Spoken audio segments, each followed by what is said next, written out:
Entering at the cabin with Misha.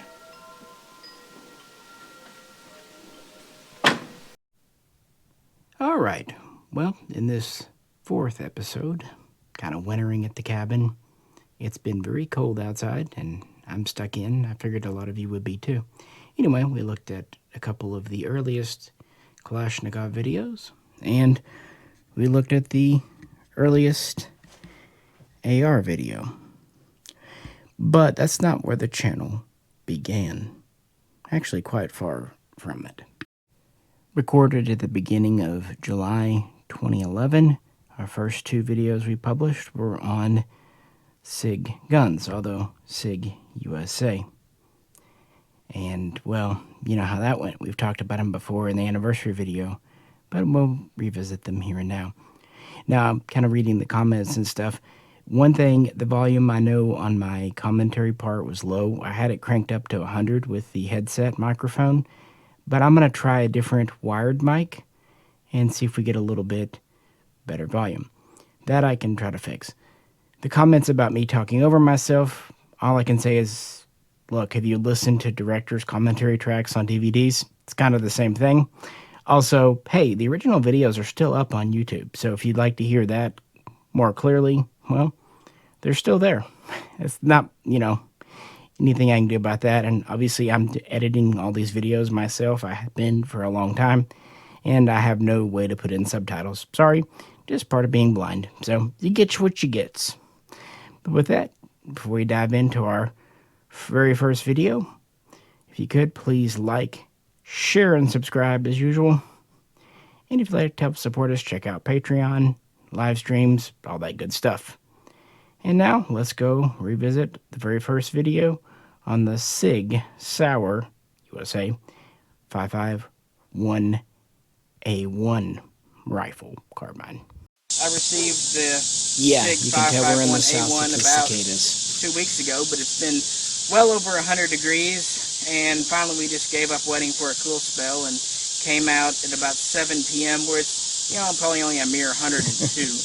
And just got through test firing the 10 first shots through this of just generic Tula. The test firing. A lot of info on the internet about these. A lot of people hating the 5.56, and that's fine because I understand it's not a real 5.51. It was a big deal. But I've been pretty happy with the fit and finish. It's a real SIG stock that locks up well. Yeah, the first 5.51A1s had SIG stocks. Nice and tight, but not being too tight.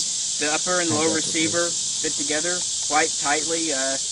More than my Colt 6920 from the factory. Yeah, the fit was good. I've modified this one a little bit. I've put on real 5.51 handguards from Colorado Gun Sales. It was a must, really. And I put on a Colorado Gun Sales 5.51 flash hider here. It actually timed up perfectly without a crush. I like those flash hiders, I don't know if they all but they were cast. And bayonet lug was also added from Colorado Gun Sales. And put on some different takedown pins from MFI that replicates the original SIG, but instead of being the detachable kind that you can risk losing, these are just standard AR pins. Yeah, they're captive. But they look like the original. They just kind of looked. That's something. Swiss. I've got a 30-round translucent SIG mag in here. Wasn't a SIG mag. The US pistol grip. That's my first video. The trigger guard does fold, but it folds down, unlike the original. Yeah, AR style trigger guard. SIG said they did that to save money, probably. It's a small detail, but important to some. It does have the ambidextrous safety, and seems quite well made. I'm working on getting some Swiss-style sights in gray for it to really kind of complete the look. Ended up being a very long thing. And as I said, we shot 10 rounds just a minute ago of Tula steel case, and it did fine. We'll try some brass case in a minute, and recoil was very low. Yeah, I will agree. For what it is, for a $1,500 gun, it seems fine. Pretty much happy with it. It's not exactly a 5.51, but it's close enough if you don't want to spend $3,500. And I guess our second shots here.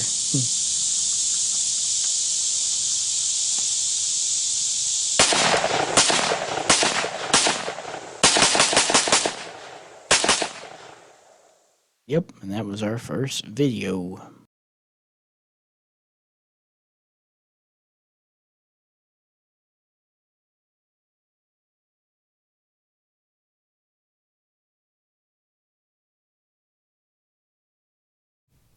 So there's that.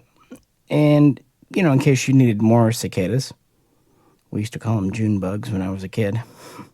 Here's the other video we also recorded at the same time on the SIG-Sauer USA, SIG SG556P or P556, whatever you like to call it, the pistol version. While I was ordering the 551s, CD&N had one P556 left, and I've sold a few of them over the years. Yeah, I recorded this video Kind of a neat little pistol, but I didn't like it as much because it didn't look like a 552. But since I was already ordering parts from MFI and Colorado Gun Sales, I went ahead and grabbed the last we know that Jay mixed up one of the photos in they this had and modified it with a few add-ons to make it look a little better. The flash hider is a 3-prong from MFI. It's quite a lot like the original, except the front's a little thicker, the back's a little thicker, so it tapers at the barrel to look a little better. Added a NATO bayonet lug from MFI. I really don't know why, because there was a hole there and it felt like it needed filling. I still like filling holes today. It's obviously too short to put a bayonet on. This is a 10-inch barrel. The handguards are 5.52 style, made by MFI, but they're made a 3/4 of an inch longer so that they'll actually fit. And the reason the gas system's a little bit longer on the P556 versus the 552 is if they made it the same length, they would have had to have gone to some extraordinary lengths to make it reliable, only for less than an inch worth of savings on space. And of course, that would have meant it was more expensive. At least those handguards from MSI were kind of made by I've also went ahead and replaced the front screw with a standard Swiss-style takedown pin. These are non-captured pins, same in the back. And kind of give it that better look. I hated the screw in the front that maybe reminded me of the SP1. Yeah, double-ended screw. And otherwise, it takes AR mags. It's in black, and it's a pistol, but it does have a cap you can remove in the back to install a stock if you get the proper Keep in mind, this was really before arm braces. We'll shoot this one in a little bit and see how it does. I had to take off the gas block to install the handguard ring. So hopefully I didn't screw anything up doing that. We'll find out. The gas block came off surprisingly easy. Maybe a little too easy, but it worked. Well, let to see. Not very fun to fire as a pistol. That's what limited pistols back then.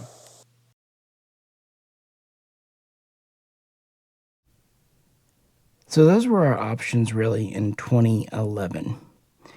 The only other ways you could get a 5.51 were to either find a few pre-bands or maybe use a donor SIG 5.56 receiver and have it rebuilt by someone like Colorado Gun Sales using original Swiss SIGs and parts. That was it. Then in 2012, running into 2013, a few more options opened up. Some surplus guns sold by Midwest were SIG 5.52 Commandos, really the first ones available officially on the market.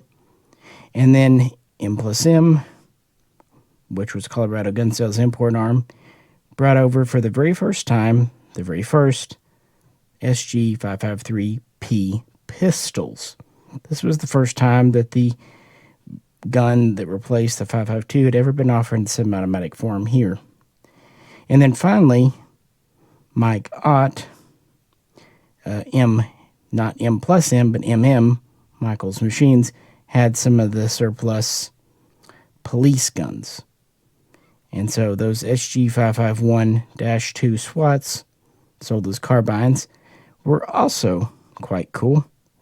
So options were opening up, and that led to our third video, published in March of 2013. So let's check that out, covering the 5.53P and the Mike Ott sold 5.51 SWAT. Running in for shooting this time. To be fair, at least we'd had over a year's experience. Alright, we just got through firing my new to me, it's police surplus. San Swiss SIG 551-2 SP SWAT. Remember the day I opened that box, how excited I was. This is a former law enforcement gun. It came from Louisiana Wildlife Fish and Game.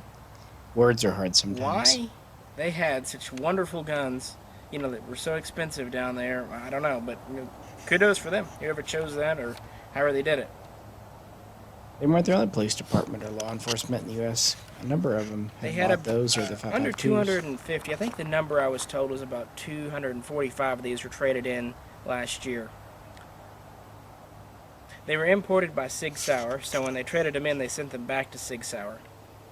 And they cut up over 100 before someone discovered or whatever that these actually could be Title I firearms and sold to civilians.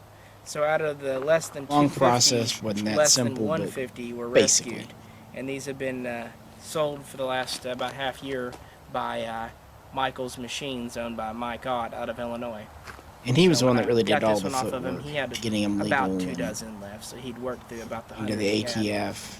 It's a whole thing, including how they were able to come in with the shorter barrels. This is one of only a very few true SIG 5.51s in the U.S. Before the 1989 ban, 45 of these, 50 at most, came give or in. take. They had just started to import them because you see the 5.50 only went into mass production around 1987, 1988, and this is of course the carbine version, the 5.51, came out even later, so only just a very few came in. The ones that came in back in the 80s had a 16-inch barrel with flash hider, no bayonet lug mount, and a few other minor modifications. This one, though, is just like the military police version. It has a 14.3 barrel with an integrated flash hider. As you can see, it has an extension put on. The way Mike did this was just genius. This little T-shape has really prongs that go inside the flash hider. And it, of course, is welded on here or pinned on. I'm not sure, but it's there. So it's actually held on it. It's screwed in internally to the threads in the flash hider, which were used for blank fire. So the barrel is in no way touched by a pin, by weld, by anything. And once you get your tax stamp, all you have to do is take that off, unscrew this. You've got an original barrel that is just, as good as it would have been. Other features, it has the flip-up sights, night sights here. And it has the night sights back here. Of course, most of the life has gone out. Getting authentic Swiss diopter sights was a really big challenge with the SIG 5.56s and 5.58s. Has the hinge almost impossible to really do. Winter use. Nice detent there. Has the storage compartment here. And I thought it was kind of neat when I opened it up. There's a little plasticized paper tag in there where you can put your name or something. It's kind of neat. It's slid in there.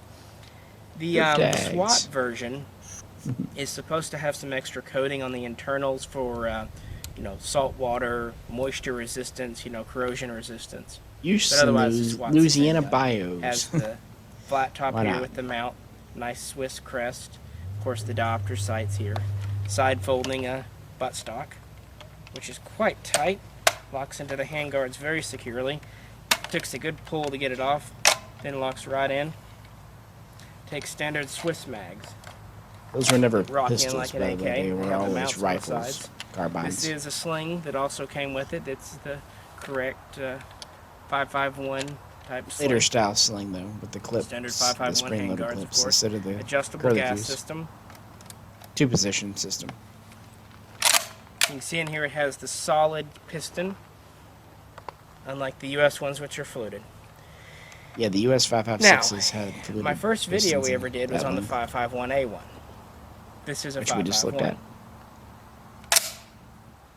Is it really that much better? No. The 5.51A1 is a great gun for the money, for the value, if you want a Swiss look-alike gun. This one does have some advantages over it, and nicer handguards come from the factory. Of course, it has the steel lower, and some other more Swiss things. And of course, the most important, having real Swiss diopters and having the correct barrel length. But with so few of these in the country in private hands, this is a collector's item. And because it is police surplus, you can go out and shoot it and not devalue it. It's a collector's thing.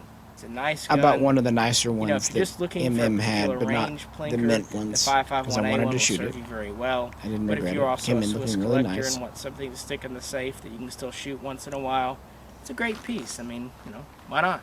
I don't think they're going to go down in value. Just look what pre-bands go for. They certainly did not go down in value. We put about 50 rounds through it just a minute ago. Ran great, of course. 0 recoil. I mean, it's a SIG. It does SIG things. I'm glad I picked it up. You know, comparing it to the 5.53, which you'll see next, they have some similarities, some differences, but the only thing that would make this better is if I could find a surplus 5.50 P90 to have the full-length rifle. Is this one's there wasn't really a good way to get one of those platform. Back in 2012, It's a great 2013. piston-driven design, and yeah, I think the 5.51A1 compares very favorably to it. But for true Swiss fans, I'm going to say the things that really set this one apart are the steel lower, your sights, having the correct barrel, correct handguards, you know, just things like that. If you were to put all of that on a 5.51A1 right now, you would go over 3,000 easily in just parts. Yeah, the Swiss sights are, they're out of sight right now. Heck, even the slings are hard to get.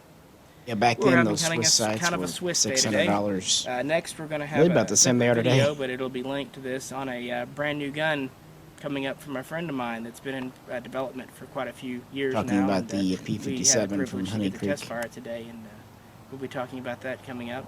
Like I said, it'll be linked to this video, so check that out. Thanks.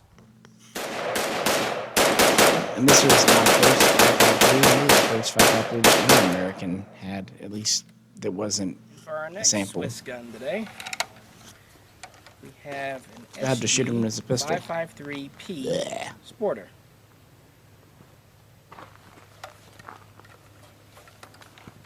Obviously, this is a pistol. This is the first SIG, SIG, made in Switzerland, that they've allowed for import in over 20 years. Of course, they're brought in because they're pistols, and that doesn't apply to 922R and the 1989 George W. Bush the first ban on assault weapons being imported. It is all Swiss. Keep in mind the 5.53 by M&M out of Colorado, it wasn't even made until 2008. Colorado gun sales, and also somehow that Armady company is also associated with them, and Michael's machines. They were a distributor. I can think of about 5 Mikes who do Swiss guns right now. So just yes. If it's a Mike in the gun business, he probably does Swiss stuff. This is one of the later imports. With I guess the, Dave broke the sights. mold, but that's Sling later out on. right there. And what really impressed me is it has both. They did import a version with the Picatinny rail too. The tritium's actually there. Has the Swiss crest up here. Has the mount. I guess still today too. For the rail. Has your standard 5.53, which are the cut down 5.50 handguards with these added holes. I love that little fact. Has a threaded 9-inch barrel with the standard Swiss style flash hider. It does have the bracket for the bayonet lug. But since the barrel's so short, there's really no way to put it in. I remember if those were threaded 14x1 left hand or half by 28. Made of aluminium. It's milled. It takes, of course, standard 5.50, 5.51 magazines. It has the hinged trigger guard for winter use. Adjustable military type trigger. Hollow pistol grip with storage compartment, which I'm sure you put in there. I don't know. Cheese, maybe? Has the dust cover here. I don't know why I said cheese. Disassembles. Of course, the magazine's clipped together like any Swiss mags. If I can actually do it the right direction, I always forget which way these things go. Still do that today sometimes. These are the 30 rounders, which it comes with one of. They're translucent. They rock in like an AR. Like an AK-47, not straight in like an AR. Still very tight because it's new. Yeah, those alloy doors were a little tighter. Short operating system. Interestingly, it does have the fluted piston, like the U.S. ones. They brought in about 200 of these so far. Slimmer diameter, too. With more planning to come in. It's a collector's item. It's just... Yeah, unfortunately, that story was cut short in a very sad way. Around these. Cool guns, though. It does not have a buttstock, but it has the hinge, which is blind pinned right here. So it's a very easy SBR once you get your tax stamp. And a neat little gun when it does have a stock on it. Well, thought we would share this. Thanks. Yep, transitions. Oh well.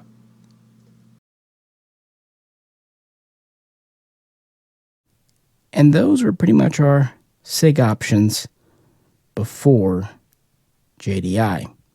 Later, San Imports, same company, and of course, Dave. It was getting better. It was certainly better than what we had before. But of course, the best we've got to come. Which actually explains why I don't have any of those guns anymore. The 551A1 or that original 553P. But, we'll revisit that. I'll probably do really extended video on JDI as a part 2, kind of retrospective on this. But I wanted to look at the early offerings for these Swiss guns, which, I fell into the Swiss guns pretty much by accident. The first time I really knew about them was around 2005, 2006, when a friend who lived in my hometown kind of introduced me to them. Then the SIG 556 came out, the whole conversion. We've talked about that time and time again. The problem with the Swiss guns, you end up wanting the real thing. If you got the US one, it was good. There was nothing wrong with it. But you would find yourself replacing handguards, replacing lowers, replacing sights. And it got to the point you just took the leap and bought an original, be it surplus or later used or new. It didn't matter. And this pattern repeated itself with me and eventually Jay and pretty much everyone else that I've known that got into these. And it's hard to explain why. The U.S. guns aren't bad. They're accurate enough. They're reliable enough. But it's kind of the in for the penny, in for the pound thing. Even now, even in 2024, I still get people asking me the question, what should they get? And one of the old SIG guns from the USA, even though they quit making them around 2015, or one of the current imports. And my response officially is, I can't tell you what to do. That's a subjective question. I can't answer it. But I know if someone buys the US one, dollars to donuts, they'll either sell it and just have the SG55X isn't for them, or they'll start and eventually end up getting a Swiss-made one, especially now that they're so available. Even if JDIs aren't always on the market, compared to what we had before, oh lordy, they are available. And, that'll be the next time we do one of these winter talks, frankly. But just wanted to revisit some of the older videos. Also, I have some good news. I was browsing a hard drive the other day, and I found some old original videos. So pretty soon, we won't have to rely on downloads from YouTube. I'll be able to at least show you the raw videos. Now, these will still be recorded with the old potato, but at least you don't have to have the old potato as filtered by YouTube. So video quality should go up as we kind of go on. And, these are my current Swiss guns. Well, most of them. There's a couple more hanging out, but that's not really about modern day. But what do you think? Again, that's where our channel started, was with the Swiss clone U.S. guns, the SIG 551-A1. And the reason we did it was because no one else had. The only videos back at the beginning of 2011 on that model were the promo videos from SIG-Sauer USA. And we wanted to give an unbiased, as best we could, independent review because that was a gun I owned. And kind of started things off. Now, I had a SIG 556 before, one of the classics, but the 551A1 was getting closer and closer. And actually, the reason I really got in with those was because at the time I was buying quite a bit from CD&N down in Texas, and they thought they had an exclusive agreement with SIG-Sauer USA to sell them. Well, as that turned out not to be exactly true, but neither here nor there. But, hope you're enjoying these revisits. Hope everyone's staying safe and warm during this winter weather. And, we're still on vacation, probably will remain throughout January, but wanted to, pop in a few videos just to let you know, still here, still around, all's well. In fact, got quite a few new exciting things to hopefully show you when we get back out to the range. With that, again, appreciate you hanging out. And if you could, please do like, share, and subscribe. Like to help support the channel, please check out the link to Patreon or hop into one of our live streams. This is Misha, and hoping to see you throughout 2024 next time.